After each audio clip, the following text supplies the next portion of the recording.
Habang nag-iintay tayo ng dollar. Ang tagal ni tatay eh. Init na yung katulong.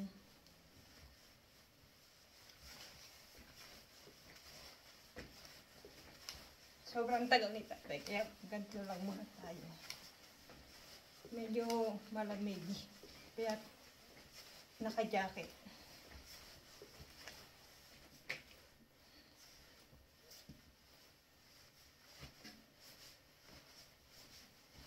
Tiyaga-tiyaga lang talaga. Kailangan lagi tayong malakas. Gamal? Hindi pa daw siya tapos. Tapos natin yung ating church at parang mahubo na.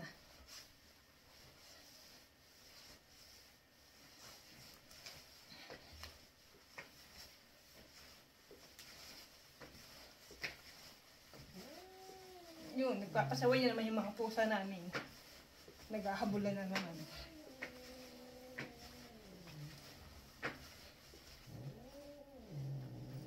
Kahit mga 50 lang araw-araw. Maga tanghali hapon. Ganito. Para kahit ano, medyo lumaki yung pet natin. Charot.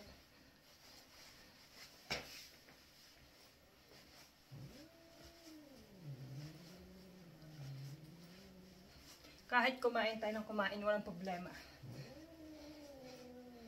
Mahalaga, hindi lang masyadong lumaki yung tiyan natin. Yung hindi tayo magmukhang buntis.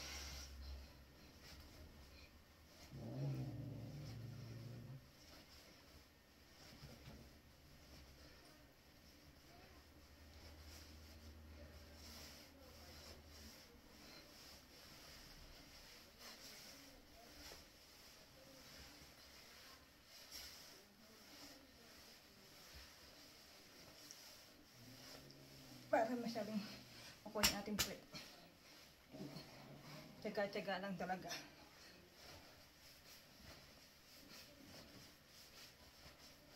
Para hindi tayo masyadong magkaroon ng butsaka. Charot.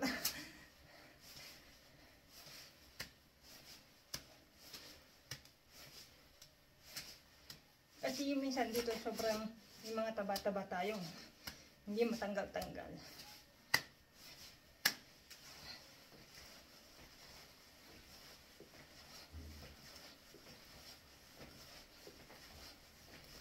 Ganito pag nag-iintay ang dollar.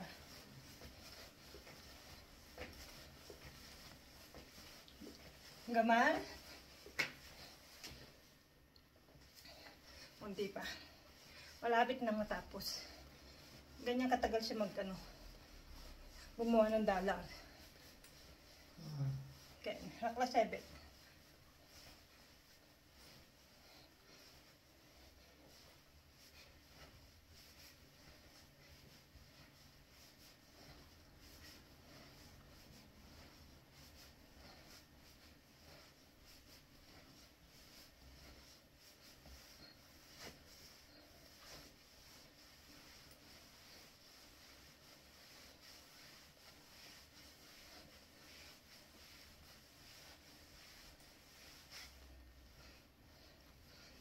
Okay na yan.